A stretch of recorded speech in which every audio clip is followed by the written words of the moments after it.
Ya, selamat pagi, siang, sore, malam teman-teman semua. Balik lagi bareng aku Kira dan juga Aku Afif. video ini konsepnya podcast yang bisa teman-teman dengerin tanpa lihat videonya. Tapi kalau mau lihat videonya ya nggak apa-apa juga. Kalau programmer itu kan biasanya sibuk banget ya, Betul, ngoding gitu ya seharian. Nah, mungkin salah satu challenge-nya jadi seorang programmer itu adalah memanage waktu. manage waktu. Nah, kalau Kira sendiri gitu ya, gimana sih strateginya gitu ya untuk memanage waktu supaya misalkan coding masih jalan, terus juga bikin konten juga kan ya. Ya, betul. Nah, itu kira-kira gimana tuh nge-manage waktunya? Nah ya, waktu itu kan resource yang sangat terbatas sekali gitu. Benar, Jadi benar. kayak sehari itu cuma 24 jam gitu. Mm-mm. Dan kadang malah ngerasa kayak, 24 jam Kurang, itu kurang gitu, ya. kurang banget gitu. Nah, salah satu cara untuk aku manage sih mungkin dengan mengkotak-kotakan gitu. Oh, Jadi, kata-kata gimana tuh? iya, jadi kan sekarang selain ngoding dan konten ada bangun studio game juga kan kita. Iya, Nah, jadi di kotak-kotak ini, jadi mau ngerjain tugas A, B, C itu ada jamnya. Oh, Jadi oke. selesai tidak selesai harus selesai gitu, harus Oke. udah cut gitu. Cut, ya. Biasanya kalau aku kayak gitu sih. Jadi jangan overtime. Misalkan Betul. kita kerja di Telkom gitu ya, dari pagi jam 8 ya, kita mulai jam 8 sampai jam 5. Ya Betul. udah gitu. Begitu selesai ya sudah gitu ya. Betul. Kecuali mungkin ada urgensi lain Betul, gitu ya. betul, betul. Nah, setelah itu baru mengerjakan yang lain, bikin konten berarti ya. Hmm. Misalkan itu juga di time box, misalkan bikin konten dari jam 6 sampai jam 9 Jam malam. 9. Setelah itu mengerjakan yang Yang lain. studio game misalkan gitu ya. Oh, Jadi memang betul-betul harus ya strateginya adalah benar-benar komit mungkin ya. Betul. Jadi komit, kalau kita udah komitnya misalkan mengerjakan 3 jam ya sudah 3 jam. Betul, gitu ya. betul. Nah, biasanya tuh kita tuh harus ini juga nih terbiasa, karena awal-awal mungkin bakal susah untuk disiplin sama time box I gitu. see, ya. Biasanya kalau aku di pagi-pagi tuh tulis dulu nih mau ngapain aja. Oke. Terus dicek mana tugas yang paling berat sampai yang paling ringan, kita urutin dari Oke, yang oke. paling berat sampai yang paling ringan. Nah, biasanya yang paling berat dikerjain duluan. Karena apa? Karena pagi-pagi otak masih fresh dong. Ya benar-benar. Nah, jadi energinya masih ya, energi ini, masih besar masih gitu. besar Jadi ya. kita bisa selesaiin tas-tas yang besar dulu gitu. I see. Baru nanti mungkin karena ya kalau misalkan tas-tas yang sifatnya kecil itu ya ringan-ringan ya, nggak Betul. terlalu menguras energi misalnya gitu ya. Contohnya ya kayak bikin konten ini kan sebetulnya nggak terlalu Betul. ini ya, karena apalagi short video gitu ya. Betul, karena kita kan nggak terlalu fokus amat in depth jadi konten kayak Iya, ya. kayak orang-orang yang full time konten kayak Benar-benar. gitu ya. Bahkan bikin konten tuh kadang-kadang kita muncul ide langsung shoot, langsung upload gitu ya. Jadi nggak perlu effort yang terlalu besar gitu ya. Betul. Di beberapa video sih mungkin kayak gitu ya. Nah, kalau misalkan tadi ya untuk nge-manage semua itu gitu ya, kira-kira ada alat atau tools atau aplikasi nggak sih yang misalnya kita bisa manfaatkan gitu untuk nge-manage kegiatan-kegiatan kita? Biasanya kalau yang rekomendasi sih biasanya pakai Notion ya. Notion. Kalau kalau teman-teman belum tahu mungkin bisa cek Notion gitu. Nah, itu tuh aplikasi yang bisa jadi board juga buat kitanya tuh. Board ya. Atau kalau mager buka website, aku kadang tulis di yang cepat nih ya, dibuka notepad aja gitu. Jam segini sampai segini ini, jam segini sampai segini ini gitu. Ya. Kayak gitu sih biasanya. Kalau Habib sendiri gimana? Oke ya. Jadi kalau aku memang mungkin hampir sama sebetulnya ya.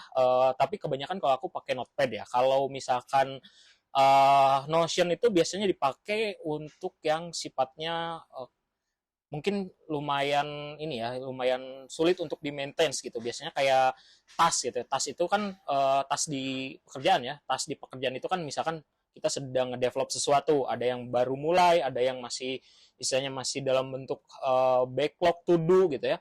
Terus ada yang sudah done, itu kan harus di-maintain dengan baik ya. Betul. Nah, kalau tas seperti itu mungkin aku akan prefer pakai Notion gitu ya. Betul. Tapi mungkin kalau untuk pengerjaan tadi ya, untuk mengatur jam segini ngerjain apa, mungkin cukup pakai Notepad lah ya. Nah, untuk ngejaga keseimbangan sendiri kan biasanya kita punya yang namanya work-life balance gitu ya. Nah, gimana cara Afif buat nyeimbangin antara pekerjaan yang padat ini, ngonten, bikin studio game, dan ngoding di perusahaan ini, dan kehidupan pribadi gitu? Oke, nah sebetulnya sih mungkin ya kelihatannya kan memang gitu ya, berarti kan Senin sampai Jumat kerja di Telkom dari pagi sampai sore gitu. Terus nyantainya kapan atau liburannya kapan misalnya gitu ya. Ya sebetulnya sih kita bisa luangkan waktu gitu ya. Nggak setiap hari gitu, kayak konten lah. Kita ngonten itu kan nggak setiap hari kita bikin konten juga. Betul. Gitu ya. Jadi kita sisihkan gitu satu hari mungkin dalam satu minggu gitu ya. Kita nyetok konten kayak TikTok. TikTok itu kan bisa kita stok apalagi pendek-pendek gitu ya.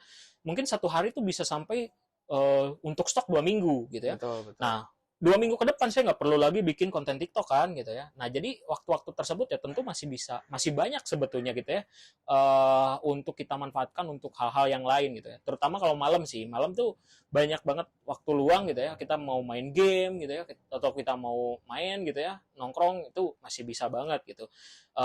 Mungkin kuncinya adalah ya tadi sebetulnya ya karena dengan memanage waktu dengan baik ya tentu dan juga tentunya komitmen ya pastinya ya kita masih punya banyak waktu kosong tuh yang masih bisa dimanfaatin. Tapi kalau misalkan manajemen waktunya nggak benar ya, itu bakal kacau tuh nah ya. itu siap-siap aja work life balance-nya bakal hilang.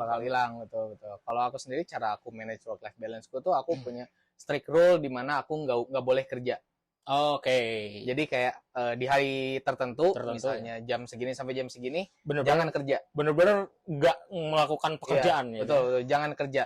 Entah itu main kah sendiri gitu atau sama keluarga atau sama orang-orang yang penting-penting gitu. Biasanya aku ada time box untuk itu sih, untuk menjaga itu. Jadi memang benar-benar ya mungkin hampir mirip ya. Tadi kalau misalkan aku tuh ya ada satu waktu yang memang boleh kosong gitu ya, tapi yang lain harus komit tetap gitu ya. Misalkan mengerjakan pekerjaan di kantor, ya itu harus tetap gitu ya. Betul. Gitu ya.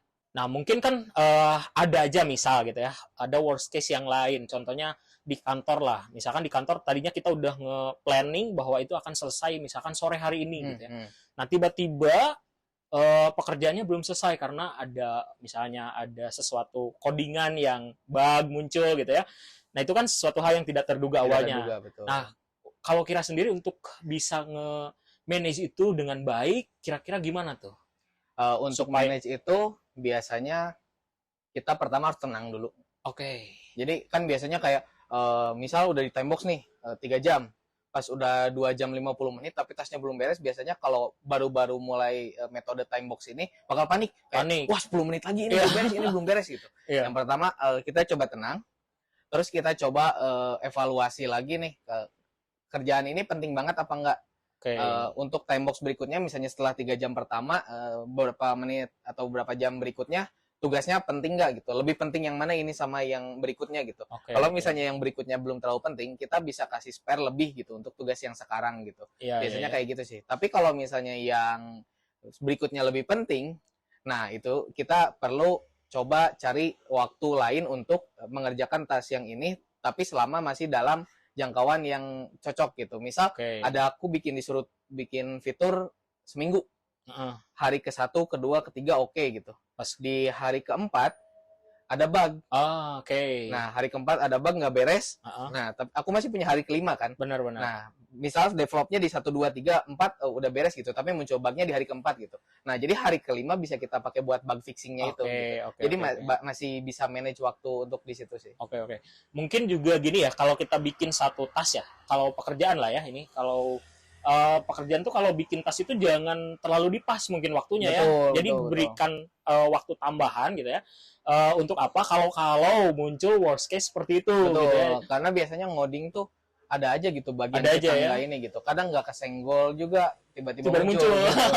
Ya benar ya. Jadi memang jangan terlalu dipas ya. Ini juga mungkin karena kan kalau kita bekerja gitu ya, itu biasanya juga ada yang namanya sprint gitu ya. Betul. Nah mungkin kalau kita sprint juga jangan dipasin tuh waktunya, misalkan kita komitnya untuk mengerjakannya 4 hari gitu ya, ya kita bisa lebihin gitu ya untuk misalkan bug fixing atau testing atau gitu kode optimization mungkin paling base case-nya misalnya tasnya beres 3 hari tapi 5 hari kita kasih waktu pengerjaan. Nah, mungkin 2 hari kita bisa ngelakuin optimization code. Benar ya. Jadi ya jangan terlalu dipas lah ya. Betul.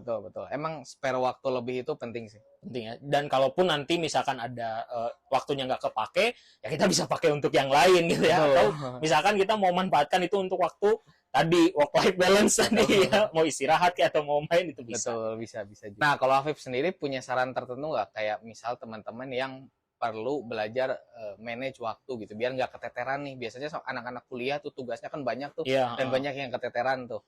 Nah, gimana tuh? Kalau saranku ini aja sih, satu ya, kalau kita udah bikin timeline itu jangan dinanti-nanti lagi gitu ya. Karena pada akhirnya tugas itu harus dikerjakan. Betul. Gitu ya. Kecuali misalkan kita nanti aja karena nggak akan dikerjain misalkan gitu ya. Nah itu kan sesuatu hal yang mungkin ya silakan saja. Tapi kan kalau tugas itu pada akhirnya ya dikerjain. Mau ngerjainnya sekarang, mau ngerjainnya besok sama aja. Akhir-akhirnya atau ujung-ujungnya ya harus dikerjakan juga. Kalau menurutku kalau kita udah komit dari awal mau ngerjain hari Senin misalkan, ya sudah komit. Senin kerjain. Kerjain hari Senin, jangan ngerjainnya besok lagi. Nanti Nah nggak itu beres-beres. yang kemudian mungkin manajemen waktu kita jadinya jadi buruk karena gitu. jadinya habit itu tuh. Benar. Karena kegiatan yang diulang-ulang akan menjadi habit. Benar, ya itu atomic habit ya. Betul. Nah, kalau dari aku sendiri, aku selalu punya mindset gini sih. Kalau misalnya aku mau cepat males-malesan, selesaiin yang harus dikerjain. Oke. Jadi biar cepat istirahat gitu. Oke, Biar cepat bener-bener istirahat gitu. Misal aku masih punya tenaga, tapi pengen istirahat dulu. Nah, daripada istirahat dulu diam terus kebablasan istirahat, kerjain dulu yang bisa dikerjain gitu. Nanti setelah itu Setelah nyantai. itu baru istirahat gitu. Iya, Mau main bener-bener. game kayak mau apa Bener, kayak gitu. bener, Kalau aku bener. biasanya kayak gitu sih mindsetnya. Ya sebetulnya mungkin ya tiap orang punya caranya masing-masing Betul. untuk memanage waktu. Mungkin Betul, kalau kita hanya berbagi perspektif dari kita aja gitu ya. Betul. Mungkin itu juga bisa teman-teman implementasikan gitu ya. Kalau misalkan teman-teman punya cara sendiri yang lebih efektif lagi ya silahkan. Betul. Dan mungkin kalau teman-teman yang punya cara lain untuk time management, komen aja langsung di bawah. Oke, Afif. Sore ini menarik banget nih obrolan kita ya. Karena kita tag-nya sore ini ya. Iya, Jadi benar. sore aku bilang sore ini menarik. Oke. Cuman kalau teman-teman ada saran atau apapun bisa di komen aja langsung ya. Sampai jumpa minggu depan.